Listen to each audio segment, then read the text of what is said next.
Следите неделно интервју на Радио Слободна Европа. Наш денешен гостин е извршниот директор на Граѓанската асоциација МОСТ, господинот Дарко Алексов.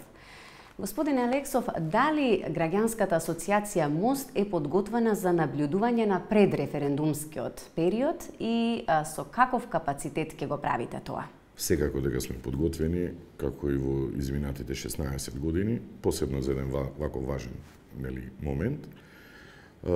Нашата методологија е горе-доле позната во јавноста. Работиме сеопфатен мониторинг, што значи веќе во теке мониторирање на Државната изборна комисија од денот на распишување на референдумот. Многу наскоро од почетокот, значи веќе од понеделник, од утре, почнуваме со распоредување на долгорочните наблюдувачи на терен во секоја општина во Република Македонија, со тоа што овие наблюдувачи ќе имаат за задача да го гледаат политичкиот контекст во рамките на кампањата, ќе имаат за задача да го гледаат однесувањето на различните учесници во рамките на кампањата, на институциите во рамките на кампањата, на локалната самоуправа и така натаму, и адекватно да не информираат за се што ќе пронајдат. Дел од наблюдувачите веќе се на терен, за друг дел рековте дека од утре почнуваат со работа. Можете ли сепак да кажете дека досега некои од вашите наблюдувачи биле или се подложени на политички притисоци од страна на политичките партии? Во овие 16 години можеме да кажеме дека имало различни реакции од страна на политичките партии, во зависност од резултатите, во зависност од тоа колку биле задоволни, односно незадоволни од исходот на изборите. Тоа што можеме да кажеме е дека нашата мисија во ова општество е да соработуваме со сите и да имаме комуникација со сите засегнати страни кога се изборите или било каков друг тип на гласање во прашање. Тоа што можам да го кажам е дека во овој момент нема никакви притисоци ниту на оние луѓе кои што го спроведуваат процесот во рамките на Централната канцеларија на МОСТ, нити врз оние кои што се на терен. Во овој момент е се под контрола и како што треба. Господин Алексов, каква кампања очекувате да имаме? Ја научија ли политичките партии лекцијата за достоинствено и демократско представување? Вака, многу е важен, ова е многу добро прашање за да можеме најпрвин да направиме една разлика и да објасниме на гледачите кои се двата различни концепти.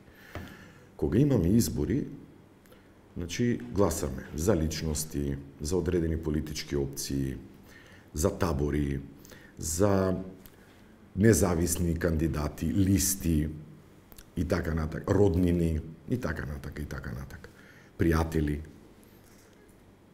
Кога станува збор за референдумско изјаснување, тука немаме политичка опција. Тука имаме две едноставни опции. Тоа е за или против.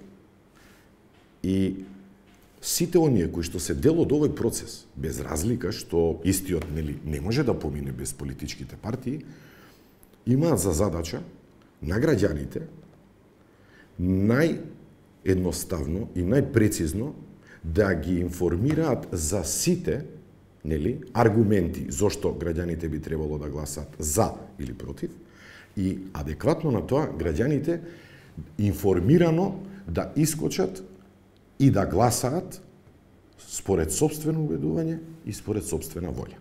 Веќе начнавте која е основната разлика помеѓу изборите како изборен процес и референдумското изјаснување.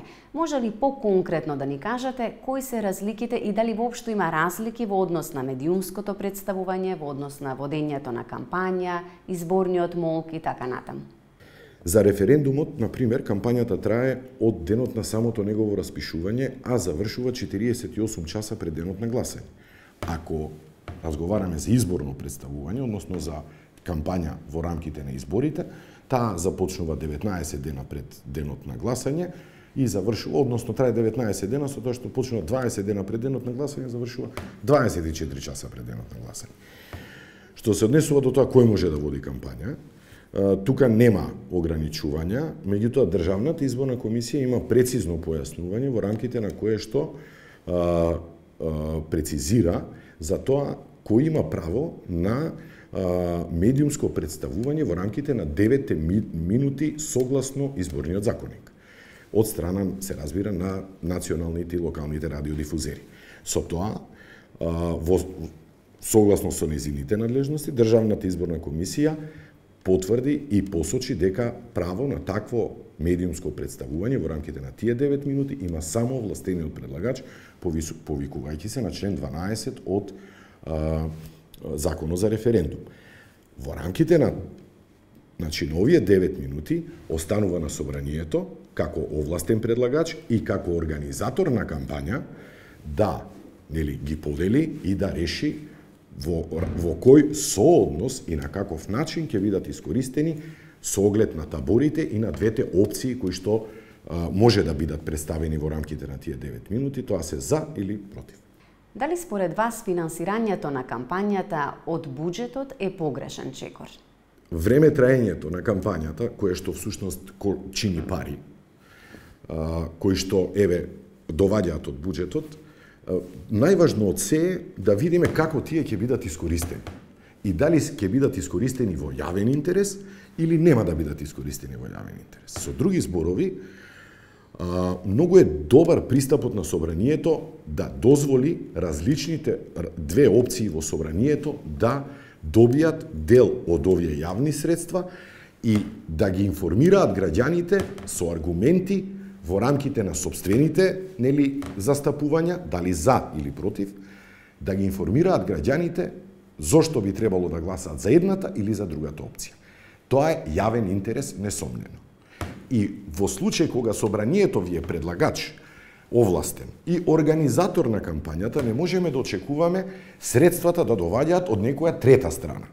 Се додека тие средства се користат во јавен интерес, односно се застапуваат опциите со кои што граѓаните ќе добијат доволно информации за информирано да искочат и да гласаат на денот на гласање, на референдумскиот ден, се дотогаш кога е исполнет јавниот интерес, средствата кои што се нарекуваат јавни се оправдано употребени. Доколку имавме само еднострано информирање на граѓаните, тоа не е јавен интерес и тогаш би можеле да разговараме за тоа дали бил добар или лош потек. Господине Алексов, кои се вашите очекувања од референдумот? Ќе биде ли постигнат цензусот кој што е потребен за референдумот да се смета за успешен?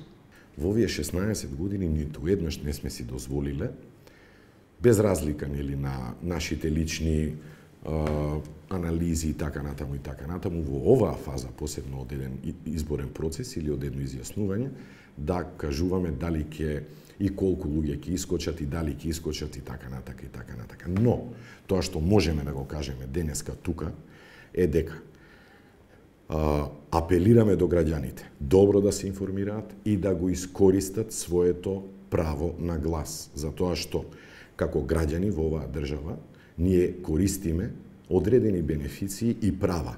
Како што сакаме да ги користиме привилегиите и бенефициите, исто така треба да ги спроведуваме нашите обврски. Една од обврските е да бидеме активни граѓани и да учествуваме во процесот на донесување на одлуки, а ова е една многу важна одлука од која што зависи како државата ќе се развива во следните 5 до 10 години. Во јавноста деновиве се појавија различни мислења околу тоа дали организирањето на граѓаните за бојкот на референдумот се смета за кривично дело или не. Каде е границата помеѓу етичкиот момент во убедувањето или организирањето на граѓаните да го бојкотираат референдумот и кривичното дело кое што е казниво со закон? Па добро, во кривичниот законник е прецизирано, значи кое е кривично дело за спречување на изборите. Тоа е при сериозна закана, при употреба на сила, употреба на оружје и на други начини. Се останато е пропаганда. Доколку нема ниту еден од овие елементи, тогаш нема кривично дело. Ама ако има вакви елементи и ако има притисоци и сите оние пропратни работи, тогаш се надеваме дека институциите адекватно ќе реагираат и ќе ги адресираат овие појави. Господине Алексов, ви благодарам за интервјуто. Ви благодарам и на вас за поканата и за можноста да поразговараме. Вам, почитувани, ви благодарам за вниманието со кое не следевте. Довидување за 7 дена.